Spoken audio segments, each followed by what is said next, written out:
Welcome one and all to a very sort of different video for me, as this is going to be the first Q&A video that I've done. Very, very different than most any other video we're going to see on this channel. This is effectively going to be a podcast. If you are watching on YouTube, because it's the only place this is going to be. For the video itself, I'm just going to use some footage from my original Icewind Dale playthrough, from the Icewind Dale video I did a ways back. Thank you so much for the support for that one, by the way. That one was truly a labor of love. But yeah, I am just going to run through some of these questions that I got, and if you care to watch some of the Icewind Dale footage that I have, feel free. You can see me play if you've ever been so interested, but otherwise just listen along as I read through a couple of these questions that I've been compiling over the last month or so. I will also make note, if I should get to everyone's question. I'm going to try not to take too long, but I should get to everyone's question. If I didn't, feel free, I'll keep it on hand, don't worry, and if your question, if you didn't ask a question or you didn't see the post or whatever, ask it here and I'll just keep a running list, and whenever we get enough questions to fill out a video, we can do another Q&A. But moving on to our first question here, and I want to start with this one because I think it's most prudent. It also ties into the background footage from Caleb Lindgren. How did you get into D&D? And the answer, very simply, is Icewind Dale. I was very, very young when I played Icewind Dale for the first time. How it happened, I had a brother, have a brother, and I was mostly a console gamer when I grew up. And as my brother specifically got a little older, the consoles were in his room, which was a bit bigger, and so he got to play on the PS2 and stuff like that, and my brother being the older brother, sometimes he wanted to play games alone, or sometimes he was just playing a game by himself, and so I would get stuck. My brother had a real great big desk in his room, and the only reason it was up there, from what I understand, was that we had an real old Windows 98 Pentium 2 set up there. With a full, it was stark white with a giant CRT monitor. And when my brother was playing the console games, I would play Icewind Dale on the PC. So it really, and I played it a lot. I mean, it's difficult to even think about how many hours I've probably spent playing Icewind Dale. I was not very good at it when I was young, but man, I loved it. I loved making the characters. I loved looking at the pictures. And mind you, I'm really, really young at this point. Icewind Dale, it's safe to say, is a game that helped teach me how to read. That's how young I was. But Icewind Dale was a very, very special game to me. For that reason. And it really did it went from Icewind Dale to then I got into some of the other games, Baldur's Gate, and some of the novels specifically. And it wasn't until later that I got into more of like the actual tabletop games and whatnot, because I was a kid, and when you're a kid, you just want to play video games. But yeah, what got me into D&D, and it also helped, I should mention, my father was a ginormous D&D nerd. So like you might say like, wow, you were playing Icewind Dale so young that you couldn't even read. Like, that's probably a little young to be playing that game, even though there's nothing too objectionable in Icewind Dale. But my father was a D&D nerd, so it was okay. But yeah, Icewind Dale was how I got my start and really found my love for D&D that has blossomed into what it is today. Moving on, we've got a couple questions, and I'm trying to do these in the most sensible fashion that makes sense. But from Hector Rodriguez, if I'm allowed, I would ask to thee these questions 3. We love a rhyme. Do you have a favorite D&D book or novel? Do you play any tabletop RPGs besides Dungeons & Dragons? Which ones and why? I'm going to table that one because someone actually asked a very similar question. I will answer it later. And then on their commentary track for the movie Dungeons & Dragons 2000, which I would like to make a video about, I am afraid about the copyright that comes from those things, but still, I would like to make a video about something like that one day. Notorious internet personality Mike I'm going to say this so wrong, Stocklasa, from Red Letter Media fame, claimed that he, in his young and pristine gamer days, was able to defeat Lord Soth, a villain from Dragonlance, with the single throw of a dart. As an expert, what's your opinion on this highly controversial statement? So I'll start with the first one, my favorite D&D book. My favorite D&D book in terms of any, like, novel, modules, whatever, is definitely The Crystal Shard. I read that probably when I was too young as well, and by that, I mean I didn't understand it, but I was very, very young when I read The Crystal Shard for the first time. Loved it, even though I really couldn't understand a lot of it. Then went back a couple years later and read it again and loved it just as much. I really think that's one of, having read quite a few D&D novels and D&D books as far as modules and whatnot are concerned, I don't know if that could be considered D&D's peak as far as novels, because I will fully submit I have not read a single word of a Dragonlance novel. I really, really, really want to, and I will at some point, especially with this channel. But for me, The Crystal Shard is definitely the best D&D book I've read. I think it's really good. I think it's interesting. You know, that book's a little different because it's more focused on Wolfgar and the characters outside of Drizzt, but I actually think in some respect, with how popular Drizzt has gone on to become, really, seeing him in a more almost ancillary role is very interesting, and also just the narrative works. There's a good amount of intrigue. I really, really love that book. As far as, there's also probably kind of like with Icewind Dale, there's the fact that I read it when I was so young that probably, you know, a little biased, but I really do think that's a good book. The first Drizzt book as well, Homeland, really, really good. Definitely the best of the original, the first trilogy, or first chronological trilogy, the Dark Elf trilogy of Drizzt. And as for module, not that I would say or favorite D&D book as far as like module or reference book or whatever. I really do like, I just like the monster manual. Like, I like reading about the monsters, and it could be pretty much any monster manual. I really don't discriminate based on edition. So, and then about this last question, about the dart throw. It took me a minute to understand what you were getting at, but for those that don't know, I'll fill you in really quickly.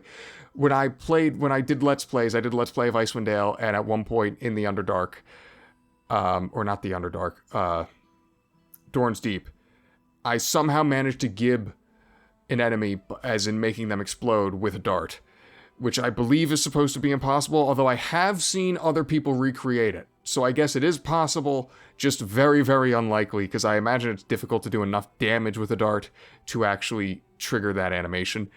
As for killing Lord Soth with a single dart, I mean, again, as an expert, possible, surely, unlikely, highly. So continuing on here with some of the older, more classic D&D stuff we've been talking about, from Mongolololololian, what's your opinion on the OSR? Now, I assume they're talking about the old school Renaissance, and not old school RuneScape. If you are talking about old school RuneScape, I'll have to phone up my brother, because he was a RuneScape junkie when we were kids. But as far, I am all for the old school Renaissance. If you don't know what the old school Renaissance is, it's basically the creation of tabletop games in the fashion of stuff from, like, you know, the 70s, 80s, and 90s. I'm all for it. We are a nostalgic society. I think it's generally, I think it's nothing but a good thing. Or it can be nothing but a good thing, right? Like, it gives us more games to play, and it unlocks more creative avenues, and it creates great alternatives. I'm all for it.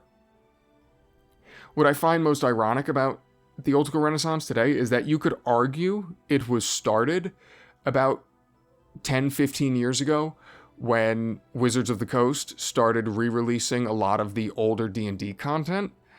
And I think what's funny is that I would wager that a lot of old school Renaissance games are in response to the fact that people don't like what Wizards of the Coast has done with D&D over the past 15 years or so, as far as the aesthetic, as far as the way it's played. So I've always found that kind of ironic, but I'm all for it. I'm all for the old school Renaissance in really anything, whether it's in music, whether it's in gaming, whether it's in books, movies.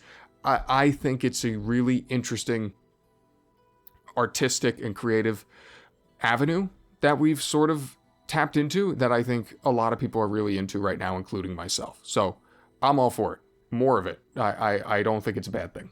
Certainly not. So this one from Empowerless. What is your favorite module? Favorite Neverwinter Nights 1 and 2 mods and modules, and then favorite tabletop RPG that is not D&D or D&D adjacent. So I kind of answered the module one, although I will give you a more specific answer. I'll give you an answer for favorite module out of the modules that I've done on this channel, as far as like videos about, just to give you a little bit of a different answer. I would say if I had to choose again from the modules I've done, I thought Return to Keep on the Borderlands was good. I really enjoyed Against the Cult of the Reptile God, despite the fact that it had some railroading in it. But I think my favorite, even though I would never want to play it, was probably the Tomb of Horrors, just because of its historical impact. I really enjoy looking at things through the avenue through the lens of history, and the sort of notoriety of Tomb of Horrors just makes it very, very, very fun to me. Again, wouldn't want to play it, but I love reading about it, and I love what it represents about what D&D was at that time back in those days. Favorite Neverwinter Nights 1 and 2 mods and modules. So I actually haven't played a ton of Neverwinter Nights 2 mods. So it's definitely a Neverwinter Nights. So I don't really have a favorite for Neverwinter Nights 2. And I don't want to just tell you something because that would be lying, for the sake of telling you something. But for Neverwinter Nights 1, I messed around with a bunch of the ones that actually came included with the game, with the Enhanced Edition. Obviously did a video about Siege of Shatterdale, thought it was really good. That's a classic one. Really liked Kingmaker. I really think my favorite, though, and it's not, I guess it's a module, although it was more of an expansion pack. I really love Shadows of Unjuntide and Hordes of the Underdark. Kind of unpopular opinion from me. I think most of the stories for D&D video games are not great. They're not bad, but I don't think they're really anything special, with the exception of, like, Baldur's Gate 2. Baldur's Gate 2 is fantastic, obviously. But I really, really enjoy the story for Unjuntide and Hordes of the Underdark. I don't know if they're necessarily the most amazing stories in the world, but something about them, the way they play out, the way you have some choices, especially in Underdark, I really, really enjoy them. So I would say that's my favorite. I think it also could be my favorite because I wound up being very disappointed, I think, like a lot of people, with the main story for the base game of Neverwinter Nights 1. I really want to take a look, especially too, we just got the re-release of Neverwinter Nights 2. I really want to take a look at some of that stuff. I've played Neverwinter Nights 2, loved it. I think it's totally underrated. I was super happy to see it get an Enhanced Edition re-release. But I definitely, like, if I had all the time in the world, or if this was a job, I would love to play more Neverwinter Nights 1 and 2 modules and whatnot. And then, answering the previous question from Hector, but also yours, favorite tabletop RPG. I gotta be honest, I haven't played many other tabletop RPGs. I didn't have a lot of friends that were into tabletop gaming when I was growing up, and nowadays that I'm older, I have life and a job and these videos and whatnot that I don't play a ton of, that I don't actually play a ton of tabletop games. I have read books, because I'm just a bookworm. I have read a lot of books and materials for other tabletop games, namely like Fighting Fantasy, which, if you don't know what Fighting Fantasy was, were actually like single-player role-playing books. But also stuff like Pathfinder. So I would say, and I know you could say not D&D adjacent, I'll be honest, all the ones that I have really been interested in are D&D adjacent. But yeah, I would say something like Pathfinder or Fighting Fantasy. I think those are both a lot of fun. and just good reads, and obviously classics and I think Pathfinder 2 gives a nice alternative for those that are less than thrilled with the current standing of D&D. But yeah, so something like Pathfinder or Fighting Fantasy. So sticking with sort of the topic of Dungeons & Dragons and the sort of general where we are now, from Wormmaster, why won't you play some of the newer RPGs such as Divinity 2, BG3, Wasteland 3, and so on, or maybe Pillars of Eternity? I would love to hear your opinions. I can understand if you are skeptical. I was, but those games are better than many of our nostalgia favorites. Anyway, thank you for your videos. So, first off, great question. I will say this. I've played Wasteland, the new Wastelands. I've played Pillars of Eternity, really enjoyed Pillars of Eternity. There will be Wasteland videos at some point on this channel. I love Wasteland. It's a matter of when, not if. I haven't played the Divinity games, and believe it or not, I have not played Baldur's Gate 3 because I've been so busy with life and trying to make these videos, I just have not had time. I will get there at some point. But it's not a matter of I won't. It's just a matter of that those games being a lot more popular, they don't really need me to make videos about them. I do have to play to the algorithm a little bit. You know, I make these videos primarily for my own enjoyment and for the enjoyment of the 3,000 or so people that I'm lucky enough to have subscribed to me. But I do also want people to see them. And it's really hard to make waves in the pool of Wasteland and Divinity and BG3 because there are just much, much, much bigger channels making videos about those games. So it's not necessarily that I'm skeptical and I'm not against them, because believe it or not, as I've said before, a lot of these older games, even Icewind Dale, I was a kid when these games came. Like, Divinity and the newer Wasteland games are much more like games that I could say I played, you know, when I was younger. Like, those are games now, like, that, like, Wasteland 2, which I remember I played when it first came out, that is almost like a nostalgia game to me, because I was like, that was what, 10 years ago? Yeah. So at this point, like, a game like that is almost more, because I was much younger. You know, I was in school. So it's not that I won't play them. It's just a matter of, like, those are games I'm saving. Maybe when the channel gets a little bit bigger and I have a bit more of a standing of people that I know are just going to come and watch the videos no matter what, so long as I keep making good ones. But yeah, when I have more of a base of a bigger base of fans and whatnot. So if you'd like to help me get there, you know, if you have friends that like this stuff, show them my videos. But yeah, we'll get there at some point. I'm pretty confident in that. So it'll happen. Just not entirely sure of when. There's also the fact that all of those games you mentioned, I try to upload fairly regularly. Those are huge games.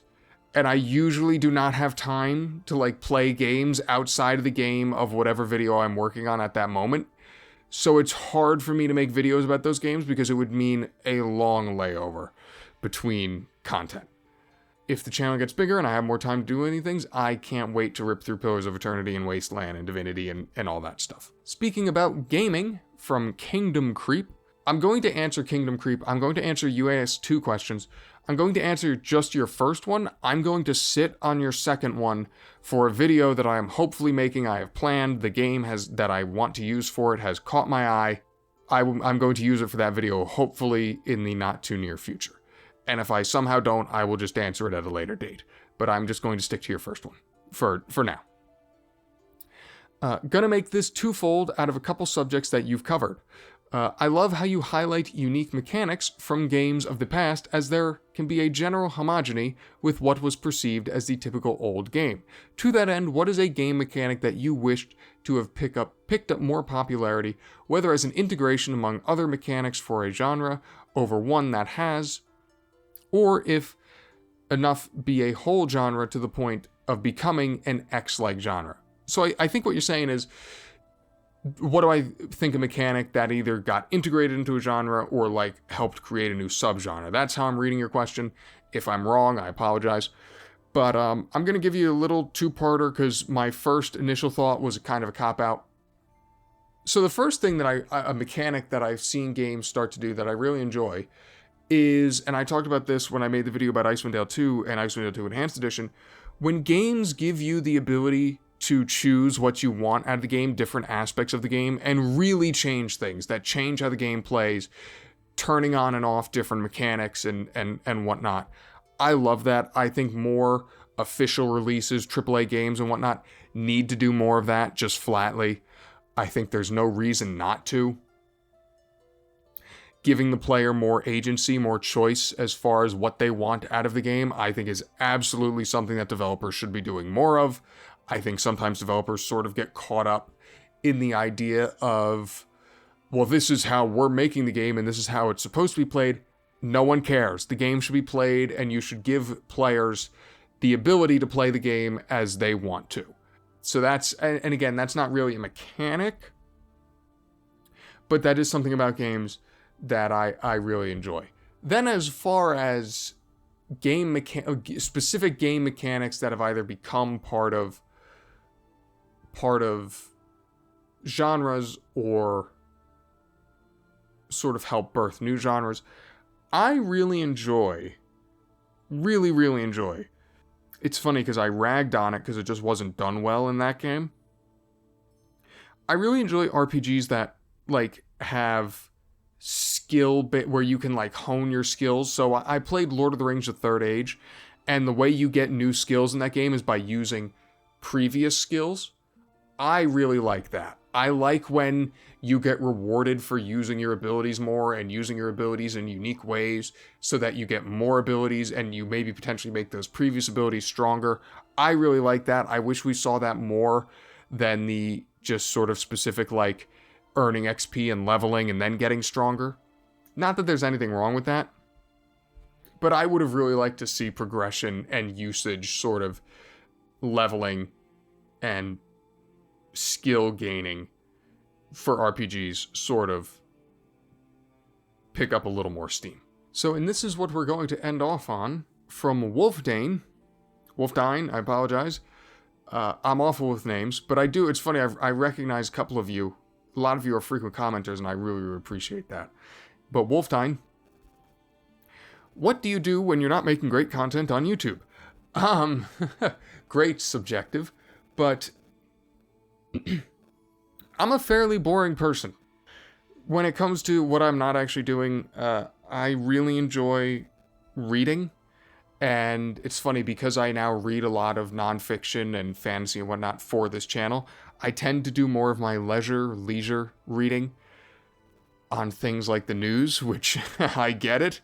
No one really enjoys watching the news nowadays, but I studied communications. I enjoy reading the news. I do a lot of cooking. And I really enjoy cooking. Grew up, my mother was a chef.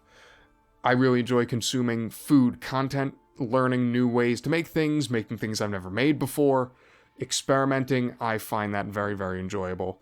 So a lot of reading, a lot of cooking. I do exercise a fair bit. Love riding a bike. But I'm just kind of boring because my main hobby, which is gaming and this D&D and fiction, has sort of morphed into the channel. But yeah, I would say reading and cooking mainly. I exercise mainly because, like, let's be honest. I mean, I do enjoy it. I'm not like punishing myself with exercise, but let's be honest. It's more of like exercise is good for you and we should all do it. But reading and cooking mainly. But I really enjoy just making this content. Like making this content on YouTube is what I get a ton of enjoyment out of. Like when I sit down after working or whatever, I say to myself, what do I want to do? I don't really watch television. I listen to like sports talk. I do a lot of like throughout my day. Because even when I'm working, I can do it sometimes. So I do enjoy sports as well. I should have said that as well. I'm a sports junkie, football, baseball mainly. But like when I sit down at the end of the day and I say, what do I want to do? I want to make these videos. And sometimes it's more work than others. And there's sometimes where I'm too tired or whatever. But I really, really, really enjoy making this content. And I thank you all for giving me the ability to do so, and know that people are seeing it and enjoying it. Because knowing that you are there, seeing it and enjoying it, really makes me love doing it all that much more. So I thank you all. I thank you for listening if you've listened this far. I hope you've enjoyed this. Like I said, if you didn't get your question answered, or if you didn't get a question in, just leave one and I'll keep them on hand, and we could do another Q&A when we have enough questions for them. So thank you so much for watching, listening really most likely, and I'll see you in the next video.